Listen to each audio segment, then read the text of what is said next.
Bienvenue sur Afrique Magazine News pour une nouvelle chronique géopolitique, la famille. Avant d'aller plus loin, vous connaissez le rituel. Partagez la vidéo, likez, commentez et surtout abonnez-vous à la page.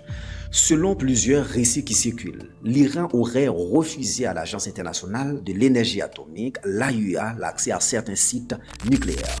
Ces sites seraient liés à des événements présentés comme des frappes survenues en juin 2025.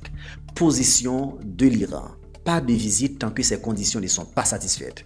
Résultat, l'AIEA n'aurait plus la possibilité de vérifier sur place l'état des installations, les modifications réalisées et certains éléments techniques sensibles.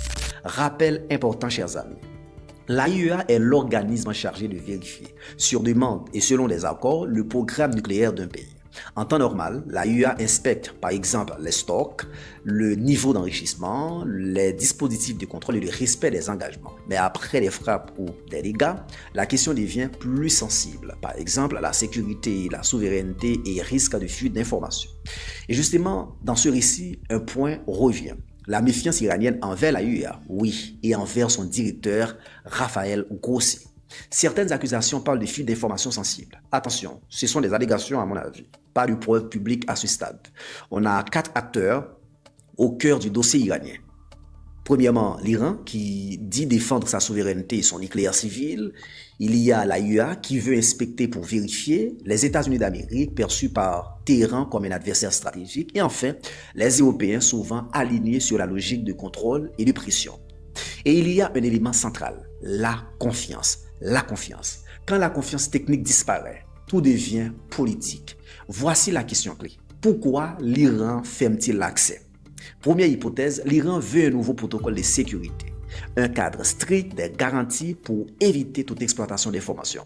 Deuxième hypothèse, l'Iran veut gagner du temps, réorganiser, renforcer, déplacer, parce qu'après une frappe, un site change de statut stratégique. Troisième hypothèse, l'Iran veut montrer qu'il reste ouvert au dialogue, mais pas à n'importe quel prix. Maintenant, quelles sont les conséquences? Première conséquence, vérification partielle. Si l'AIEA n'entre pas, elle ne peut pas confirmer. Deuxième conséquence, suspicion renforcée.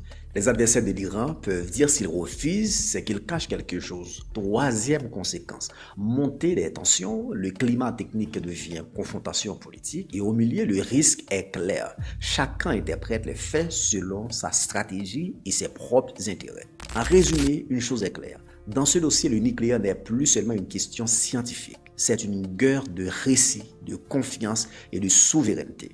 Si l'AIEA n'a pas accès, la crise s'aggrave. Si l'Iran ouvre sans garantie, il dit risquer sa sécurité. Et la question finale reste posée. Les exigences iraniennes seront-elles acceptées ou rejetées? Comprendre les faits permet d'éviter les manipulations. Qu'en pensez-vous dans les commentaires? À très bientôt pour une nouvelle chronique géopolitique avec Wesley. Ciao, ciao, ciao.